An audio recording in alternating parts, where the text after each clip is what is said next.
Welcome to What's Working, folks. This is the What's Working special edition, Tuesday, Thursday, 1 p.m. version, where we're working with small businesses in our area to keep them alive, to keep them going in the times of COVID. I read stuff that says many of you are just killing it right now. I read plenty of stuff that says we're all anemic and hoping to survive. Speaking of killing it, last night, interestingly, on the show was Brent Barkin. Brent is the president and CEO of Shoe Station, and we had him on the second time, and I'm telling you about it because you can hear the show again. I'll tell you how to get to it. And he said something that I thought was very interesting. They're glad to be down 35%. Glad to be down 35%. Because it could have been much worse. And he gave an interesting story on how they're slowly beginning to reopen their stores across the different regions. If you want to hear that interview, and Brent, this is our second time of having Brent on the show. If you want to hear it, go to whatsworkingcam.com and you can find a podcast of Brent's conversation and you can hear what's going on there. Also, they're offering a 15% discount on anything you get there.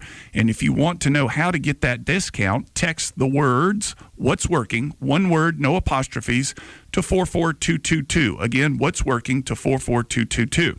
Now, as always, at 1:52 p.m., I will have the show recap, the best ideas I've heard during the show that I will give back to you. And in the past, I have to admit, some of my recaps have been pretty thin. And that's because I'm intently focused on the guest. I'm trying to watch the time. I'm also distracted because every now and then a clown shows up in the window. I'm not kidding about that. A clown shows up in the window. But at 1:52 p.m., we're going to have a recap. And in order to give you the best points, I have brought in a recap expert. She is my favorite oldest daughter. She has successfully survived the AP U.S. History class, and if she can do that, she can help me recap this show. She is sitting next to me, pen poised, ready to start capturing the notes from our first guest. Now, my favorite oldest daughter is 17 years old. And right now, and I want you to listen to this, right now, the unemployment rate between the ages of 16 and 19 is 32%. It's not been this high since 1948, 32%. They're looking for stuff to do. It's a lot of restaurants, a lot of food service jobs that are unavailable to them right now, which leads me to the introduction of my next guest, who will be on after the first break. His name is Peter Ricchiuti. Peter has been a guest on what we're now calling the original show, the Wednesday 6 p.m. show in the past.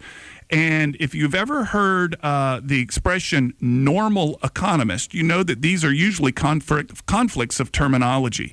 He is a normal economist. He's a funny guy. He's a very insightful guy. He speaks at the AB School of Business at Tulane University, or teaches at the AB School of Business at Tulane University. And he's a regular go-to person for my insights, for my entertainment, as well as information that I could use with my own groups. I'm excited to have Peter back on the show. We'll put him on after the break.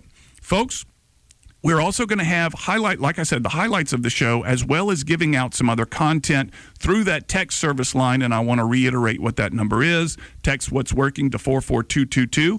I also want to remind you that we are continuing to become more and more active on social media. You can find us on LinkedIn. You can find us on Facebook. Now, getting into what we're going to discuss with Peter, and I'm eager for your questions and your comments, folks, if you're interested in what an economist has to think right now. What we're not hearing a lot about these days is the trade war. That was top news prior to the COVID economy setting in. But what is the trade war doing right now, and what is it going to do to the economy? What is the trade war going to do now that we're essentially minting money to try to keep businesses afloat? What is the trade war going to do now as we face a recession? Is this thing even relevant anymore, I guess, is one of the questions. Is it even relevant anymore? And what about Twitter? That's kind of a joke. What about Twitter? What are we going to do about Twitter actually holding people accountable for what it is that they say? I'm being a little bit facetious here. So when we come back, I'll have Peter Ricchiuti on the line. We'll be talking about some interesting things regarding the economy, his predictions. There'll certainly be a number of laughs. And don't forget to come back at 1:52 p.m. for what will be an accurate recap for the first time of our show. You're listening to What's Working. I'm Cam Marston. What's Working is brought to you by Regions. We'll be right back.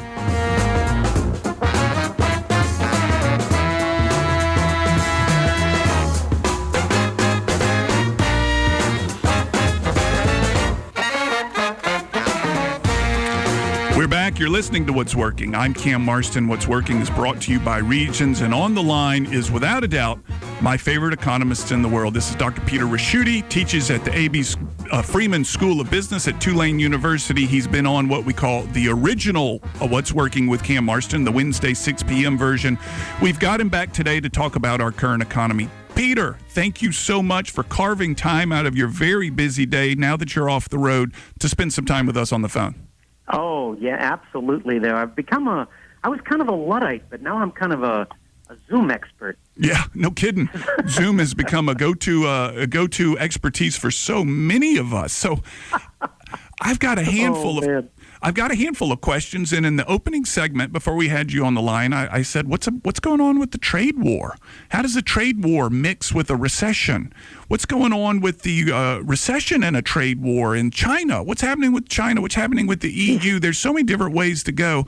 Now, you know the mobile market. I know you're through here on a regular basis, and what this show is designed to do is to try to bring information into the businesses in our area to help them make decisions about their own future. So while we'll talk global politics and economy and things like that, let's not forget my people over here on the Gulf Coast. And they're good people. They are good people. They're my people. We have the same architecture in New Orleans, so we're like, brothers. We are brothers. We're brother cities. We're sister cities. And you've taken our best ideas and expanded on them, quite frankly.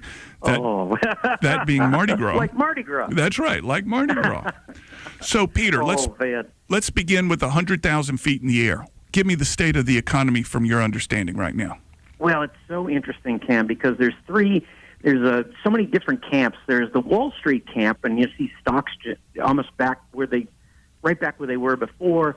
And then you see Main Street, and Main Street is really hurting. And I don't know if Wall Street sees something that nobody else sees, or they're maybe way ahead of themselves, because the people are hurting. There's certain industries that are probably going to be okay in here, bounce back pretty quickly, like manufacturing and healthcare. But there's other industries where, for instance, in New Orleans, and you have a fair amount of that too, but the tourism business could take, several years to get back to where it was. After 9/11, Cam, it took 3 years to get air travel back to where it was before. And when we're so dependent on that over here, and that's a really difficult thing. A lot of conventions, you and I speak at a lot of conferences, they've basically all been closed. But there are some changes going on, Cam. There's something people say, there's always a bull market somewhere, and I think that's true. You start to see some shifts, like this remote working is not going to go away. It's they've realized that we don't just goof off; we can get some things done, and companies are just changing the way they plan to structure now. I think there'll be less need for office space. There'll be less driving, and that's another thing that's going to hurt the oil and gas business, which has been just brutal. I think it's going to be a mixed bag in here. Where do you see in local businesses? Where do you see this going? What's going to? Is there a leading economic indicator that my Mobilians and I, the South Alabama folks and I, can keep an eye on to say, okay, this is the indication we need that says things are close to returning? Do you have any hypothesis on that? I think the ultimate answer is that nothing's going to really go back to where it was until you find a vaccine. That's kind of the miracle part in here. I think it's an interesting fold, because now you've loosened up the restrictions, but yet people don't feel comfortable to go back in. Last night I ventured to have dinner outside in a restaurant, but I'm not quite ready to go inside. They're talking about having a Saints season with either no fans in the stands or but I look at it and I think, geez, do I want to sit next to 80,000 people, probably out of their minds, all yelling in an indoor facility? So I think it's one thing to open up the restrictions. It's another to get people to nod and go back to where they were. And I think that's going to be the situation. I think there's going to be a lot of more. I mean, this obviously it's been terrible, 100,000 deaths, but there's going to be more. And I think the big question for us, though, is, Cam, if you look at these shapes of the recoveries they're talking about, Wall Street is betting on a V-shaped recovery where you go down very significantly and you come right back up again. Then there's the other one, which is more of a U-shaped recovery, where the economy goes down a lot, it meanders down for a while, and then gradually starts to go up. And then the one that everybody fears is the W-shaped recovery, which is we go down, we loosen things up, the virus comes back, we have to tighten up again, and you just kind of that's the kind of thing that would really hurt business and consumer confidence. And it is all about the consumer, Cam. There's 70% of the economy is the consumer, so it's not like we have to look any further than that. How comfortable do they feel? Yeah. Well, let's take this consumer economy. So many of the products that we have historically used have been manufactured in China. China has been the target of the trade war, but I haven't heard a thing about the trade war recently, Peter. What's going on with that, and how does it mix into our today's economy?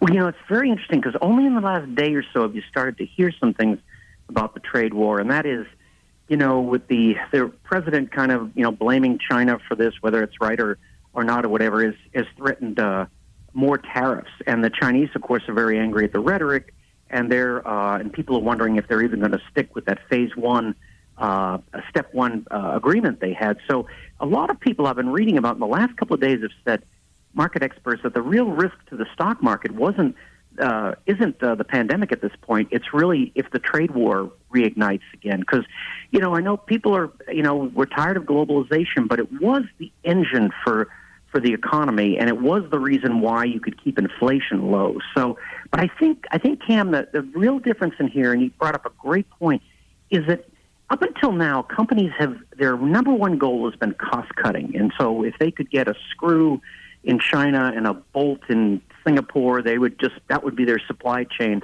And now this has really been a wake-up call, because now companies are saying, cost is important to me, but resilience in the supply chain is what I really care about. And I think that's going to bring more manufacturing jobs here to the United States. I do think, though, that other countries are going to have that same reaction and maybe will be hurt in the export market. But the idea of just doing more in the U.S. is definitely in the cards. Isn't that going to drive the price of products up? I mean, it is. A washing machine made in Central Ohio is a glorious idea, and I'd love to buy that and help those people out. But still, I'm going to vote my wallet if and I'm making a number up here. I hadn't priced a washing machine in forever, but if there's a $250 washing machine sitting next to a $400 washing machine, and they both do about the same thing, I'm going to pick the $250 one, regardless of where it's made. Exactly. And so one of the risks that's coming in now is something. I've been in the investment business for 40 years, and the thing that has not really raised its head for 40 years is inflation. And I think that's the one thing people aren't worrying about much at this point, and they really need to be, because inflation is really it's the enemy of financial assets, and it does horrible things to the economy. So it's so funny, Kim, because so many people worry about things that aren't going to happen. Like, am I going to be killed by a terrorist? Probably unlikely. Am I going to be eaten by a shark? Probably unlikely. But they miss the things like the prospect of higher inflation that really, really are there. So we'll have to see. I tell you what, I know you know this from the business that you and I share of giving the speeches. There is nothing that would rocket you to the top of the docket and allow you to command big speaking fees than being successfully eaten and consumed and produced again by a shark. That would put you, suddenly all these guys that have summited Mount Everest on one leg backwards and blind are going, gosh, I never thought how good business would be if I could just get eaten by a shark. And, that public speaker that did so well, Jonah, but that was really a long time ago. Yeah. The guy got in and out of the whale. Yeah, he did. I opened for him in Chicago, and he's a nice guy. They've written books about Jonah. Yes, they have. He continues to do well.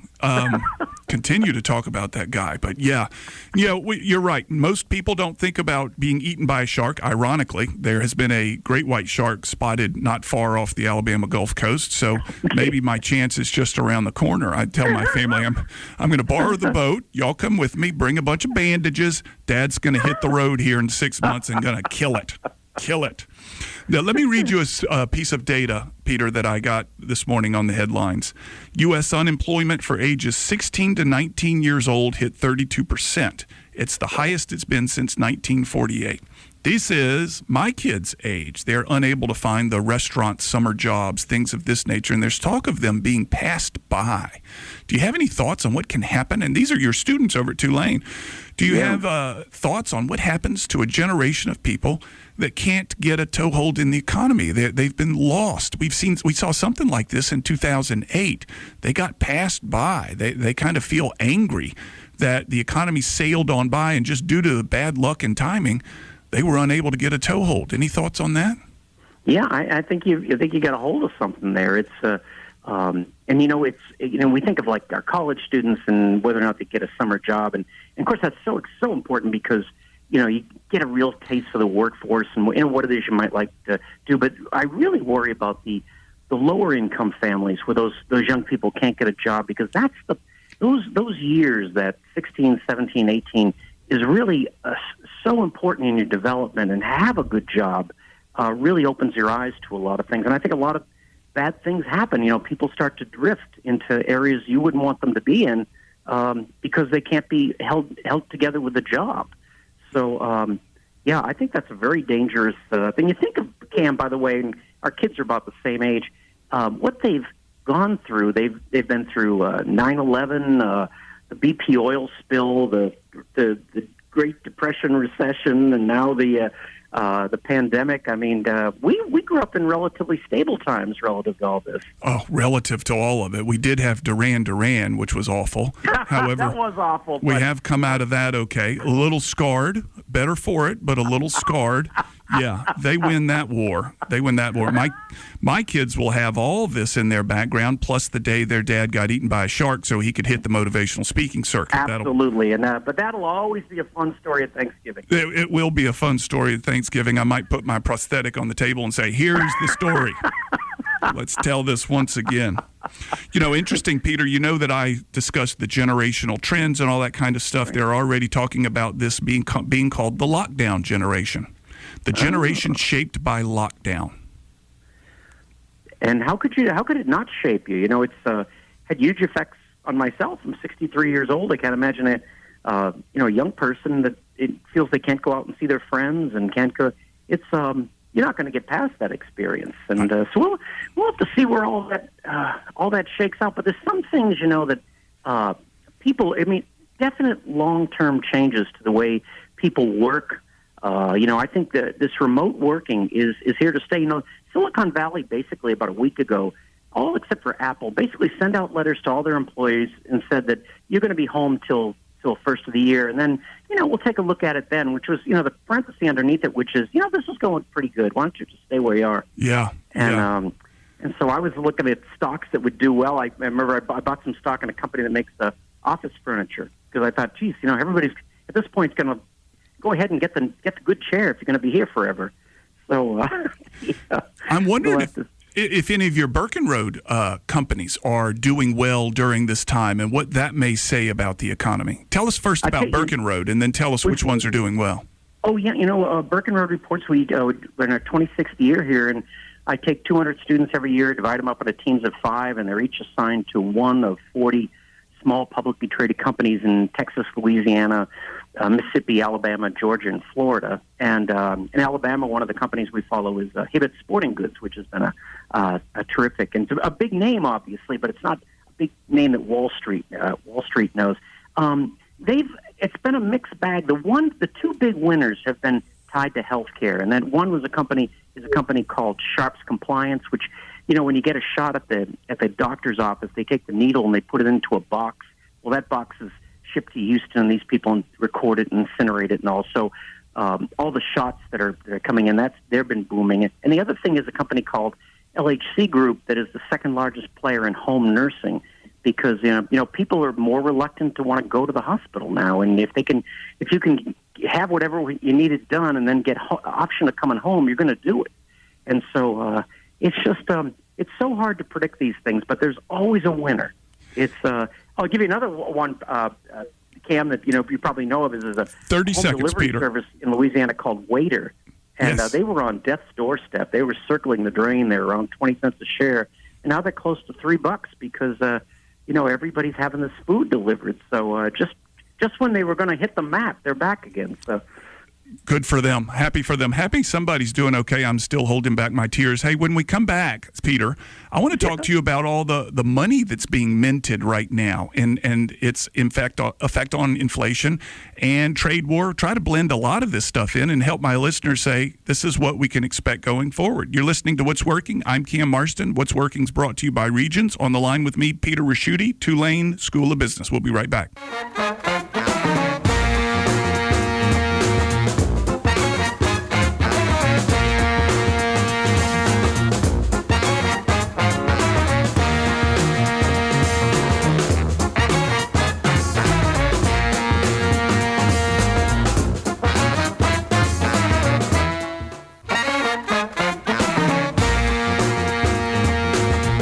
On the line with me is Peter Ricchiuti. He is a normal economist. Let me say that again. He's a normal economist. He's one of the only ones you'll ever meet.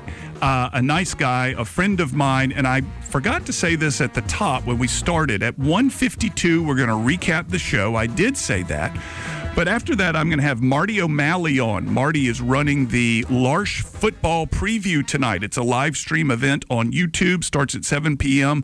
Some of the speakers that will be on there talking about the upcoming football season, fingers crossed, are going to be Todd Blackledge, Kevin Elko, Gus Malzahn, Jeremy Pruitt, Nick Saban, Phil Savage, Kirby Smart.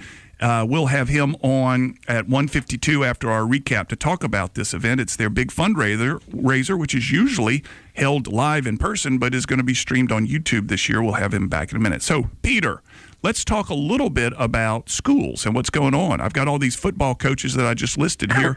What's Tulane's plan, and are they similar to other schools out there? Because I know there are a lot of kids. My children's friends are so eager to begin college, and their parents are eager for their children to begin college.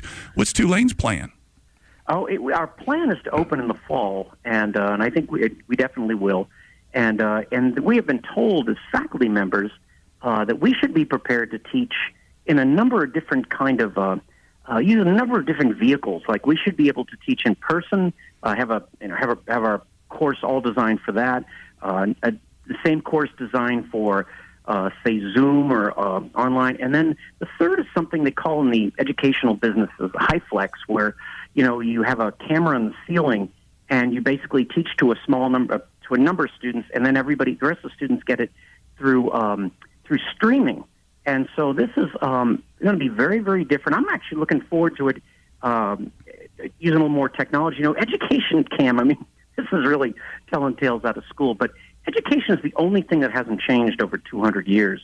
It's still the sage on the stage, and this has really shaken some things up. Now, other universities, like Loyola University, is right next to Tulane on St. Charles Avenue, and they have decided they will start in the fall, but at Thanksgiving, they will send everyone home for the rest of the semester.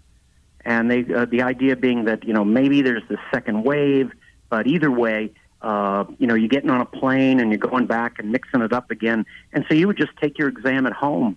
And so, you can see, and there's lots of other plans too. People are thinking about it a lot, but there's no silver bullet. There's a lot of different ways to go about this.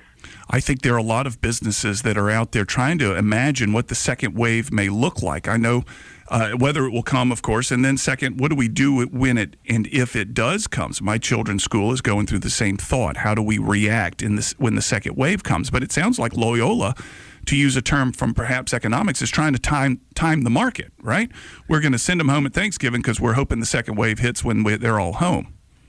Yeah, I think that's at least half of their decision. The other half is just, I don't want these folks being put back in a different pool and then coming back in. But it is just astounding what's going on. I think there's some real pluses to this. I think we've learned a lot about ourselves through the pandemic. I worry about some things, though. I worry about kind of a growing xenophobia. We seem to be afraid of people from other countries, and we're out one world, and we've got to put that together, whether it's business or medicine or what it is. And some of the things, Cam, that most people don't get is, like, first of all, I teach, so I know that some of my top students actually come from abroad, so we definitely want those folks. And then, 25% of all physicians in the country are are immigrants, and 40% of the Fortune 500 were started by immigrants or their children. So, I'd hate to see us, start to go backwards and isolate ourselves that much. So we will have to see. But there's a big thing, Cam, right now is that one of the things we've seen in the last 3 months is some individuals seem fine and some companies seem fine, and some individuals are now in big trouble financially, and some companies are out there on death's doorstep. And the real reason is debt. How much debt did you take on? That's really what's separating people right now. How leveraged were you? And a lot of people, you might have saw they had a big house and 3 cars or whatever, but you didn't know, how much of that was borrowed money until now, where you're seeing people in trouble. Warren Buffett has an expression that I love about this kind of situation. He says, you never know who's been swimming naked until the tide goes out. Right. Yeah. And this is sort of what we've seen. So I think there's also going to be just another one of those lessons that don't get yourself too far out there on that branch, because you just never know what's going to happen. And one thing, Cam, I'd like to see, it'd be interesting to see what happens. We talked about this generation having gone through all these terrible things. My parents grew up in the Depression, and although I ended up going to the business, they never owned a single share of stock. They just remember that as, a horrible time. Why would you even want to risk that? So it's going to be interesting to see how people carry this forward in their adult life. I remember studying what today is called the millennials post-2008 in 2009, 2010, and they were not at all at the time for financial planning, 401ks invested in the stock market, things like that. They were scarred. They came out of that and hopefully rode some of the market after that, but I could certainly see something like that happening again. I'm curious, Peter, if you're familiar with a time in, let's say, world history where the people began reverting, going backwards. So we've gone from globalization, and one of your predictions is we will back away from that and bring manufacturing home. Are there other times, not pandemic times, but other times that something has caused people to reverse their globalization stance, and what was the result? I think you could look at just each of the major wars have been like that. Particularly after World War II, we decided to make ourselves this giant economic power, and so it took a long time after that. For instance, after World War II, to begin dabbling in international business. We were very slow to it. The rest of the world had been investing across borders and doing business across borders, and we were parochial really right through, say, the mid-1960s. And I think that hopefully that doesn't occur again. I think that would be, a lot of times we've used different groups as scapegoats. Like, for instance, manufacturing. You hear people say, that we don't manufacture anything anymore. And we do. We manufacture more than we ever have, but we're doing it with far fewer people.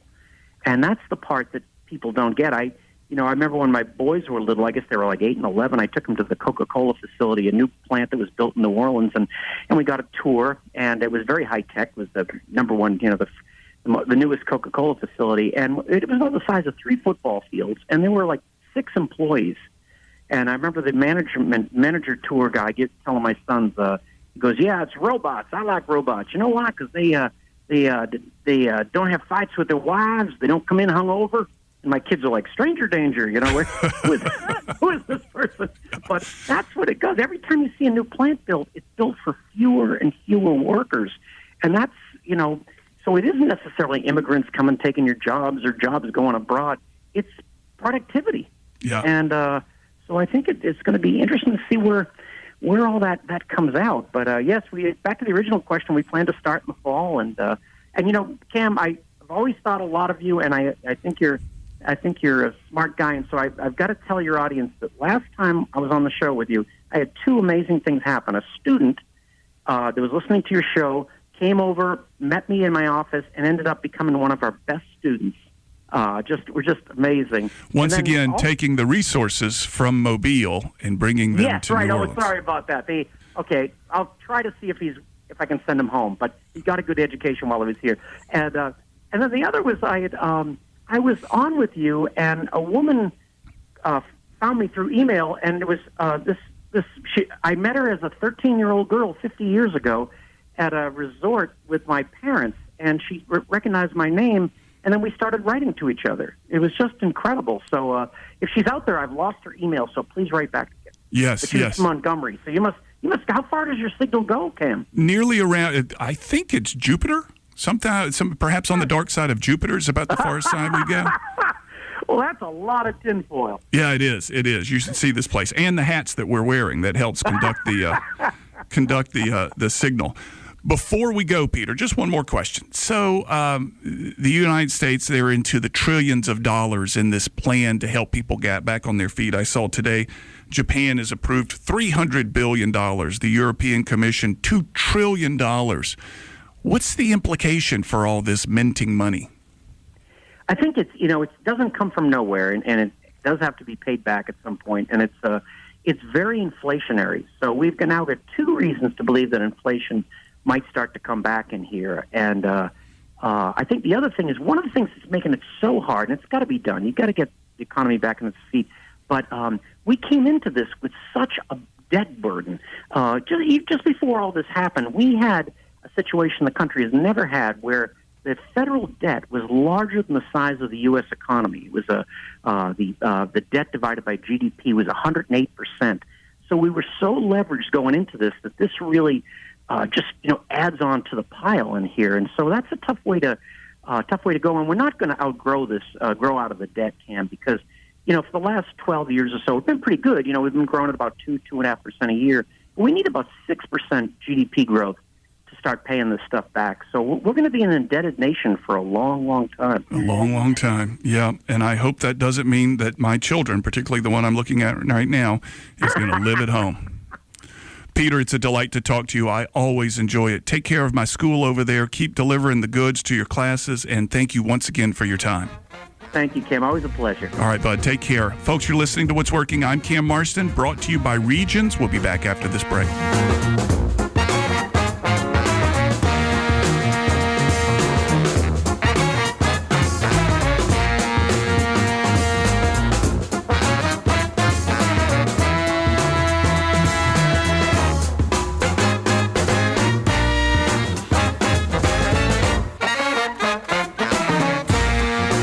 I'm Cam Marston. You're listening to What's Working, brought to you by Regions. Let's see how my favorite oldest daughter did with her note-taking. First, the state of the economy.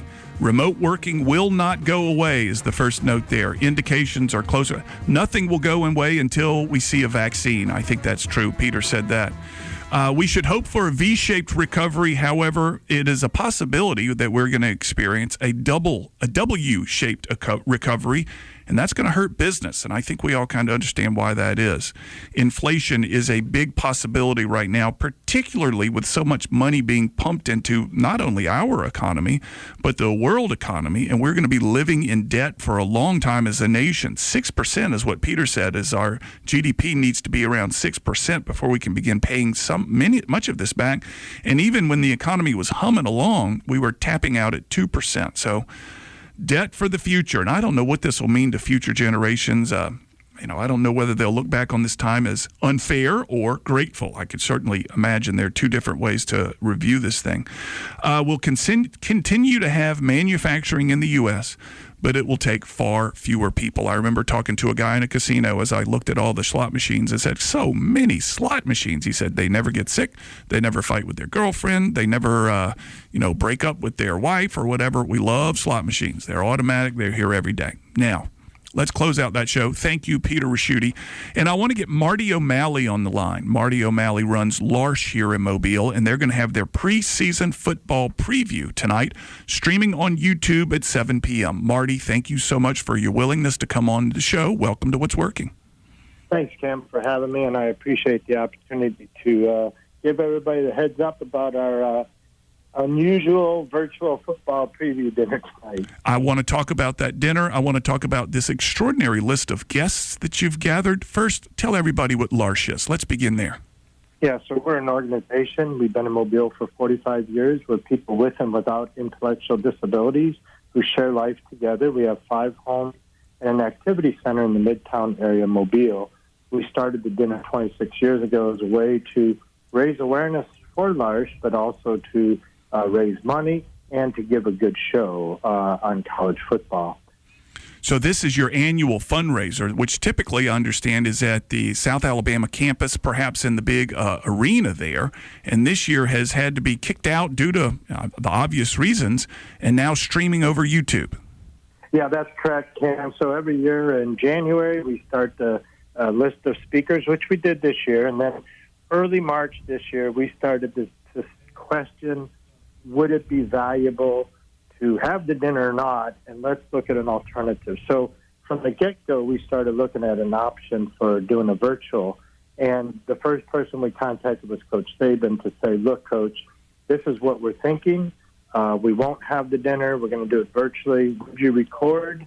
And then we would broadcast you as well as other guests the night of our original dinner, which is tonight. Yeah. So are each of these people, they're obviously not going to be together as they deliver their comments. Are they all going to be from their kitchen table, their home? Are they in a studio? If Coach Saban is on the screen and I look behind him, this is his residence or his office or something like that, right? It's not a studio. Yeah, that's correct. And what we did, we initially looked at doing it live, but then the logistics of trying to get 26 people and not having technical problems was going to be a nightmare. So that's when we decided to do it pre-recorded. And we also felt like the coaches' availability in mid-April to mid-May would be much more available without knowing what was going to happen. So that's what we decided, and everybody was really willing to do that. So it will be released tonight, but all of the videos are recorded. Oh, I didn't know that. They're all pre-recorded. And is their focus predictions on college football? Is their focus on the work that you all do? What have you asked them to talk about?